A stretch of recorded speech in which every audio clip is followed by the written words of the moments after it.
کربلا ہے۔ اب چونکہ یہ ہماری تاریخ کے ان واقعات میں سے ہے جس پر بہت کچھ اختلافات ہیں، مختلف گروہوں کی تعبیرات بہت مختلف ہیں۔ ایک طرف اہل تشیع کا اپنا بیان ہے، دوسری طرف اہل سنت کا ایک اجماعی بیان ہے، تیسری طرف کچھ ایسے لوگ پیدا ہو گئے ہیں جو حضرت حسین رضی اللہ تعالیٰ عنہ پر الزام لگا رہے ہیں اہل سنت میں سے کہ وہ تو حکومت کے طالب تھے، اقتدار کے خواہش مند تھے، واجب القتل تھے۔ معاذ اللہ ثم معاذ اللہ ثم معاذ اللہ۔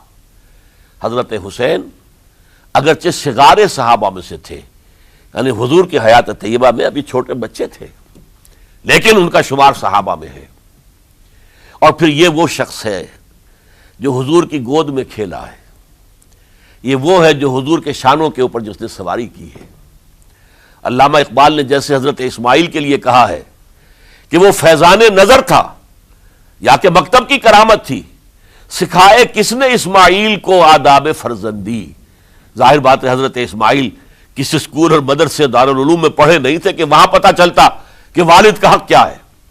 یہ فیضان نصر تھا، ابراہیم کی نگاہ کا یہ فیضان تھا کہ بیٹے کے اندر وہ جذبہ پیدا ہوا کہ یا ابت افعل ما تؤمر، ابا جان جو خواب آپ دیکھ رہے ہیں اور جو حکم آپ کو اس خواب کے ذریعے مل رہا آپ کر گزریے، ستجدنی انشاءاللہ من الصابرین۔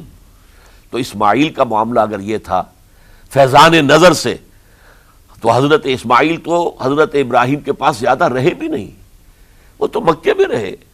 حضرت عثمان جو حضرت ابراہیم تو شام میں رہتے تھے، کبھی کبھی آ جاتے تھے، بس اس سے زیادہ معاملہ نہیں تھا۔ وہ فیضان نظر حضرت اسماعیل کو تھا، تو حضور صلی اللہ علیہ وسلم کا فیضان نظر کتنا ہوگا اس کا آپ اندازہ کیجئے۔ یہ کوئی جنگ اقتدار نہیں تھی، معاذ اللہ ثم معاذ اللہ ثم معاذ اللہ، بلکہ انہوں نے اپنا ایک فرض منصبی سمجھا ہے کہ میرے نانا کا لایا ہوا نظام اور اس کے اصول اب ٹوٹ رہے ہیں۔